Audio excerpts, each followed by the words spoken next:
Hello everyone, this is Caleb Simpson here from ZeldaDungeon.net, and you are watching my video walkthrough for The Legend of Zelda Phantom Hourglass from the Nintendo DS. Now that we have access to the Northwest Quadrant, there's a ton of stuff you can do here. In the last video, I went to the abandoned island to do the fishing side quest, which is in the top right corner of the map, but otherwise for this video, I'm going to go to Uncharted Island, which allows us to teleport around the sea. This makes things significantly easier, so I highly recommend you do this at the very least. But otherwise, I'm going to go get an optional heart container right after this, and then I'm going to go to the Isle of Gus. So if you just want to do main storyline stuff, you can just skip to the end of the video where I go to the Isle of Gus, but at the very least, you can skip fishing, you can skip that other heart container I get, but I highly recommend that you do the Uncharted Island that I'm about to go to. It is technically optional, but it makes your life so much easier. So, my recommendation, if you're going to skip everything else, at least do Uncharted Island, and then you can continue on to the Isle of Gus. Uncharted Island itself is currently not on your map. It will appear there once you get close enough. So you can kind of see it in the distance on your lower screen. So once you sail over there on the right side of the map on the Northwest Quadrant, then you will discover Uncharted Island, and you can make for port there. So once you arrive, you will find that the island has no map, and Linebeck thinks this is an indication that there must be some awesome treasure here. So you want to head to the center of the island. There is a gossip stone here that gives you a clue about what you need to do next. He says that if you want to meet with the Golden Chief, you're going to have to solve a little riddle. Now, how this works is you need to hit his other buddies in the correct order. There are 4 other gossip stones. You need to smack them with your sword and speak with them. But if you do them in the wrong order, you're going to have to try again from scratch. So, in order to know what the correct order is, the solution to the riddle, you're going to have to know the shape of the island. Now, unfortunately, we do not have a map. What they're expecting you to do is use your top screen to draw on the map and then draw the shape of the island, which thus allows you to solve the riddle. Now, you don't actually have to do this. I'm going to draw the map myself, and I'm going to do a really thorough job, but you don't have to mess with that. You can just look at my screen and it'll tell you where to go. So how I'm doing this is I'm just standing next to things and then making little dots on my map, and then I'm just drawing lines between everything. Once you know the general shape of the island, you can then solve the riddle. The order from the riddle was rudder, spray, paddle, seize. So in other words, tail, water geyser, fin, eyeball. So hit them in that order, and now that you know the shape of the island, it's really easy to find. I went ahead and put numbers on my map too to make it super straightforward. So if you just follow that order, then you will get through this immediately. Now the gossip stones themselves give you little tips about what to do with the golden frogs, and we'll be using that information here shortly. Once you have hit all of the gossip stones in the correct order, this will extend a bridge to the central island where the first gossip stone was, and then we can proceed on to the cave. So go ahead and enter, and then run forward to meet up with the Golden Chief.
That's all we really came here for, but before we leave, there is a couple things to point out.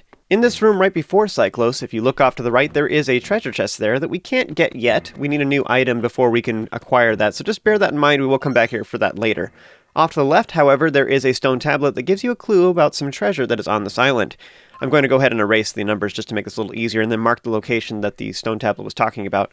It says just below the eye there is something of value. So if you head outside, and if you know the general shape of the island, then you know what it's talking about. So you don't have to draw on your map yourself. I went ahead and drew it on mine, so as long as you know the location, that's fine. Dig just south of the Gossip Stone to find a treasure map. Alright, with Cyclone Slate in hand, we can finally teleport around the sea. Now, in order to do this, though, we need to unlock each one of the golden frogs in turn. Now, even if you might know the symbol, you can't actually teleport to them until you have unlocked them this way. So, hunt down the golden frogs, and the first one is here in the Northwest Quadrant, and it is in the shape of a backwards N. Its location is kind of right in between the Isle of Gus and Bannon Island.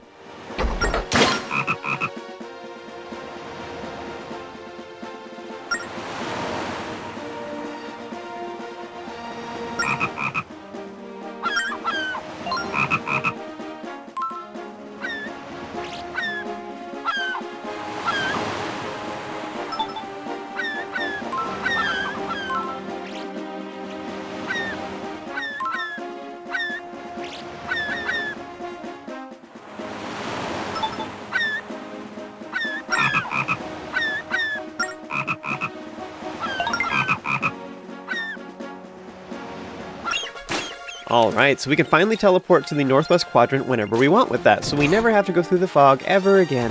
Ah, no, isn't that a nice feeling? Now, our next two golden frogs to find are in the Southwest Quadrant. To get there, just simply sail due south, and what'll happen is as soon as you enter that quadrant, you'll actually get sucked up in a cyclone that'll spit you out in the middle of the Southwest Quadrant, which is fine, actually. It's kind of a step in the right direction. The next golden frog is in between Murkay Island and the Isle of Ember, so just head south there. And as long as we're wandering around, I'll just quickly comment on the fact that Beetle is running around, and he's that shape of a head that's in a helmet right now. And Beetle is actually a shop ship that runs around. We can't afford anything that he has right now because we don't have a lot of rupees, but we will be shopping with him soon.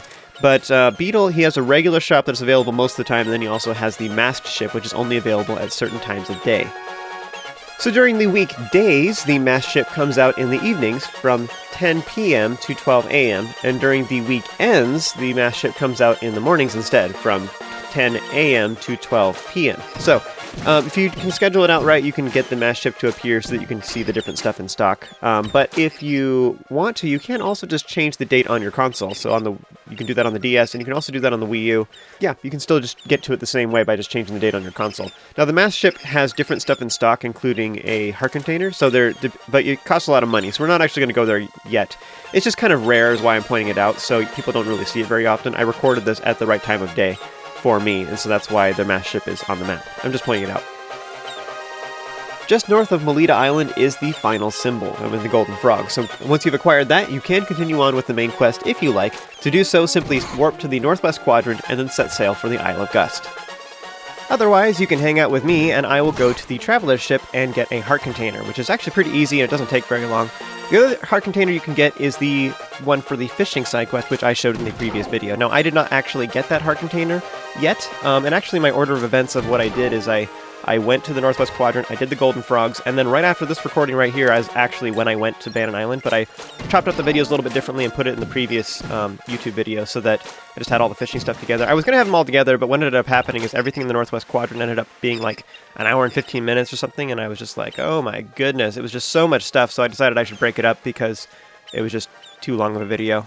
But yeah, as far as this particular playthrough, my order of events is I did the golden frogs, then I did the Bannon Island fishing stuff, then I went to the Traveler's Ship, and then Isle of Gus. So for this video, I actually have it chopped up a little bit differently. I put all the fishing stuff together in the previous video, so all of it's together, and then I have everything else in the Northwest Quadrant in this video. So at this point, I actually technically went to Bannon Island. I'm going to skip ahead to where I went to the Traveler's Ship after I did the fishing stuff. There's a ship in each corner called the Traveler's Ship, and the person on board is somebody different for each quadrant. So for this quadrant in the Northwest, this is a character called Naive who claims to be the hero. And as you get close, you'll notice that he has a ship that looks exactly like the King of the Red Lions, which is a total nod to the previous Zelda game, The Wind Waker. And as you get on, you'll find there's this character who's dressed just like Link, except he claims you're dressed just like him. He's claiming to be the hero from the previous game, and you obviously are a big fan of his. Clearly, you want an autograph. And he will not take no for an answer. So if you say no, he'll just keep repeating himself in circles forever. So you have to say yes, and he doesn't actually have anything to give you as an autograph, but instead he will offer for you to be his apprentice, so that someday you could be as good a hero as he is. Also, a fun little side note, his name, I believe, is pronounced Naive, and I never really noticed that before, but I think it's actually probably a little joke from the developers, like, he is naive, literally, in more ways than one. So what our forced apprenticeship entails is that we can now challenge him to little duels. After he's done talking, you can talk with him again, and you can fight him. Now, what this will do is he claims that he's training us in swordsmanship, but it's clear that he's the one who's really needs some assistance increasing in skill. But every time you fight him from here on out, the difficulty will steadily ramp up, and he will also give us with prizes for successfully defeating him. Each time you defeat him, you'll get a better prize. So it ramps up until eventually we get a heart container. So we're going to keep fighting him over and over again until we get that, and actually, every time you defeat him, he kind of like asks you to leave and come back later. And it sort of makes it sound like, hey, he needs some time in between, but he really doesn't. So you don't have to like leave. You can totally just get off his boat and get back on again, and you can progress to the next section. So we're going to just fight him over and over again until we get that heart container. So one quick comment, there is actually something optional you can do. We're at the Traveler's Ship in the Northwest Quadrant, but there's also another Traveler's Ship in the Southwest Quadrant that is owned by this character's brother. And you can rescue him from monsters when you come on board, and he will then gift you with treasure in response. Now, there's not any particular reason to go now, so you can go there if you want to get treasure, but we don't have the option to sell treasure yet anyway. And all the treasure that you would have gotten if you had gone now, you're going to get later anyways. Like if you go much later, you'll get all the treasure that we will eventually be able to acquire, as well as all the old stuff. He'll just unload it all at you at once. So I'm not actually going to go right now, but you could optionally go there. I'm just making the comment, if you're wanting extra treasure early, you could do that at this point.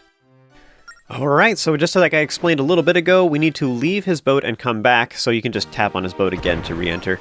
But doing so will reset it, and it will allow you to progress to the next stage of the fight.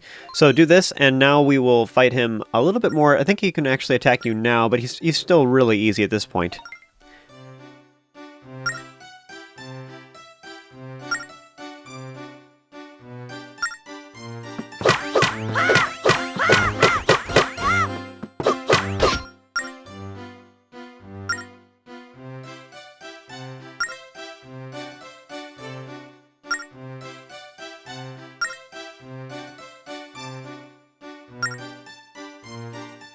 So once you are a half hero, then things get a little bit more difficult. He'll actually start attacking now pretty frequently, and you'll probably have to dodge out of the way. Now, a weird comment about this, though, is the amount of times you have to hit him varies from game to game, from fight to fight. I don't really know why this is. Sometimes you hit him a couple times and you win. Sometimes it takes a lot. So I've seen it as high as like 25 before for this stage of the fight.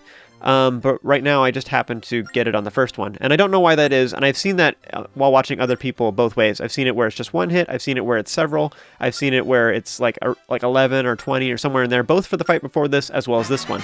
But each battle you progress through, he steadily gets more and more aggressive and more defensive as well. And I'm not really sure the specifics of why, what causes it to be one or more. I don't really know. I'm commenting on it, so if you are experiencing it where you need to hit him more times, just know that is relatively normal as well. So there is some random chance with all that. Anyway, but after you've done all that, now he's finally ready for once you're a 2/3 hero and you come back to fight him for the final time, now it's significantly more difficult. So for the final battle, the rules kind of change a little bit. Now his defense is impervious, and really what we're trying to do is it's just a war of attrition. We're trying to get as many hits as we can before we get hit 3 times. Now, you can keep smacking him and it shows the counter in the top right, and his attacks are a little bit tricky because he attacks at a pretty far range, and there's 2 ways to deal with it. You can either dodge to the side, or you can run away. Now, my personal vote is to run away, and one of the reasons for this is because his attacks are not always super predictable. Like, he has 2 attacks. He has one where he twirls his spear. It's technically more of a pitchfork, really, but he twirls his spear and stabs it at you. But the other one is an instant stab, and he does it really, really fast, and this one is very hard to avoid. And because the attack animations for you are very much like you tap and you're very committed. You tap on him, so you tap twice, and then you hit him the first time, and then he starts making his animation, but you're already committed because you already tapped it. So it's like kind of like a sequence. You've already told it what you want it to do. So what I recommend you do actually is just tap him like 3 or 4 times and then run away. So like 3, 4, 5 times, whatever, and then run, because he's going to attack somewhere around there. The timing between his attacks is about every 6 hits or something like that, is about what it is. So I just try to hit him several times and then run. And then just wait until he attacks and then run back in. And that usually works pretty good. So if you just alternate between attacking him and running away, and then what I try to do is, you don't want to just run to a wall and then just hang out there. It's better to kind of just work your way clockwise or counterclockwise around the arena. Our goal here is to get to 100 points, and you don't technically, you can't ever hit him, so you don't win at this stage anymore. It's just a matter of how long you can survive. So once you finally get your 3 hits in, or you getting hit 3 times, that is, just however many points you got ends up putting you in the bracket for what prize you get. So at 100 points, the first time, you get a heart container. From then on, the prizes, for those of you who are curious by the way, between 0 and 100 you get common treasure. Between 100 and 200 you get more rare treasure, or medium quality treasure anyway. And then from 200 and onward you only get common ship parts. Unfortunately, this minigame does not provide rare ship parts, so you can't get golden ship parts here at all, which is really sad. Although interestingly enough, though, his comments do change depending on how many points you got. So if you get 200 points or more, he's like, "Oh my gosh, that was unreal! I can't believe how determined you are," and all this stuff. At 300 points, though, he just insinuates that you're trying to beat him up. He's like, "What have you done? You have any concept for my well-being at all? Ow! Ow! Ow! Ow! Ow!" Alright, so at this point in my playthrough, what I actually did is I finished up some of the fishing stuff, but I threw those all in the previous video. So, having done all the fishing stuff on Abandoned Island and did the Uncharted Island and the Traveler Ship, we're now done with everything we can do in the Northwest Quadrant for now. So, make way to the Isle of Gus, which is the one that is marked with a symbol on your map. And as far as my playthrough is concerned, at this point I did not actually catch Neptuna. I showed it in the previous video, just how to do it, but I didn't actually do it at this point in my recordings. So I don't actually have the heart container for catching Neptuna. At this point I have access to the swordfish icons, so I can see them on my map, but I actually didn't see them very much in my playthrough. I saw them much later when I was doing Sunken Treasures, but other than that I just wasn't away from port very long. I was very efficient with my sailing, so I didn't actually see swordfish icons all that often. But it's up to you to decide what you want to do. You can either wait like I am naturally for Neptunas to spawn and then try and catch them. Otherwise, you can go ahead and force it to appear early. And now that I have a little bit more experience with forcing Neptuna to spawn, I'm actually a little bit more in favor of that method because having a heart container for this next dungeon is pretty helpful. So yeah, for me at this point, I have the heart container for the Traveler Ship. I don't currently have the Neptuna heart container. I will be getting that several videos from now, and I actually do end up forcing Neptuna to spawn at that point. So whatever you want to do, it's up to you to decide which way you want to go. But when you're done with all that, head to the Isle of Gus. Once you arrive, Ciela and Linebeck will both comment about how windy it is here, and you're going to have to deal with that. It constantly blows from the right, and it does it in these bursts. So what you want to do is kind of push against it, walk into it when it's blowing, and then the rest of the time you want to attack enemies and jump across gaps and stuff in the meantime. So just kind of alternate back and forth between pushing against the wind and doing whatever you got to do. We also have a new enemy here called a Mini-Blin, and they're pretty easy to defeat, and you may have seen them back on Nave's ship, but this is the first time where you're required to deal with them. Mini-Blins are pretty easy. They do take a couple hits to defeat, but you can also use spin attacks to kill them in just one. And now, a lot of these Mini-Blins can actually just be avoided. You can just run right past them. You don't have to worry about them too much. The one thing that's funky, though, is you do have to jump across the gaps in between the gusts of wind. So what you want to do is wait for a gap between the wind and then jump across the gap. Otherwise, you could accidentally fall in the water.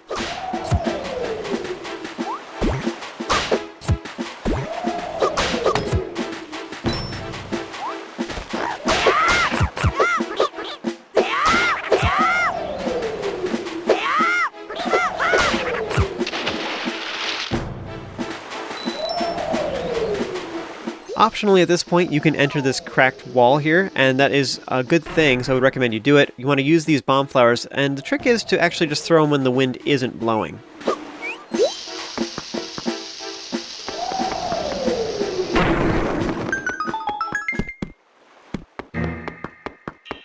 So as you enter here, you'll see a journal that is labeled as the Wayfarer's Journal, and he explains that he is going to now make his way over to Abandoned Island in order to go in search of mermaids.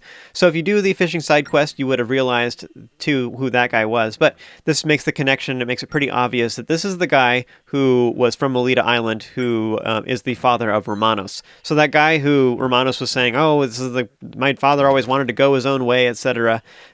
This is the guy that he was talking about. So, just so you know, that is who that was. So the fisherman dude is the one who abandoned his family, which is sad. You can check out the sign on the wall, and this will point out Abandoned Island, which is where the Wayfarer went. But otherwise, we have a chest here that has a courage gem, which is awesome. So grab that, and then exit the cave. In order to progress into this next area, we're going to have to jump over this gap. And you'll notice there's this suspicious sand path right here, as well as a sign that talks about getting blown away by the wind. What you want to do is run with the wind and use it to jump over these gaps. Remember this mechanic because we're going to have to do it several more times throughout this game. You can defeat the mini-blends in this next pit area if you want, but other than that, what we're really interested in is all of these soft soil locations because they each have 20 rupees. So if you collect all of them, that's 60 rupees, which is pretty awesome. Next, go ahead and enter the cave and defeat all of the enemies inside. Once all of the enemies are defeated, go ahead and open the 2 chests to get a treasure map and a wisdom gem. Then go ahead and exit the cave to the far right. Back outside, defeat the choo-choos and work your way right. There's these air geysers that you can use to go up the platforms. This will take you to the very top, and you'll notice off to the right there is a soft soil location, so dig that up to get 100 rupees, which is awesome. This then leads us to a dead end, and so we need to figure out what to do now. And if you look a little bit to the north, though, you will notice that that path is just 2 blocks away from another upper platform. So you want to run with the wind to jump across the gap. Off to the left, there are some enemies to fight, but just north of that is actually the entrance of the temple. Now, unfortunately, we can't actually enter it just yet, but there is a map on the wall nearby that gives us a clue about our next destination.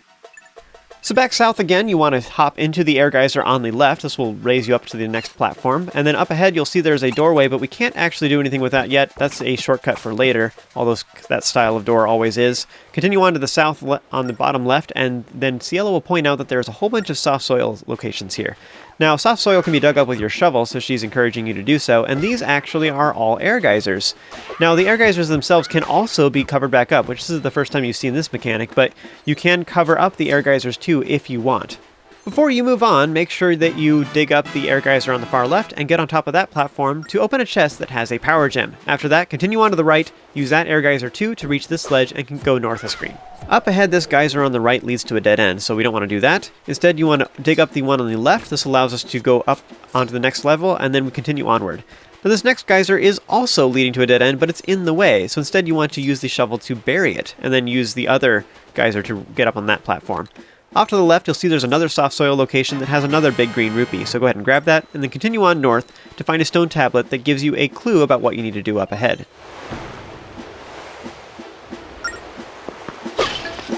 There's a map on the wall here pointing out specific windmills, so go ahead and mark your map too so that you know which ones to use. I'm also going to draw a 4th X in the far corner. This is to indicate the location of a chest, and my thought with the X's is they're easy to draw. It's just kind of me marking down points of interest. In order to progress, you're going to have to bury some of these geysers, so do so and then push the rocks out of the way. Up ahead, we do also have a gossip stone that is up on this ledge, and it gives you a tip about what to do about these enemies up ahead.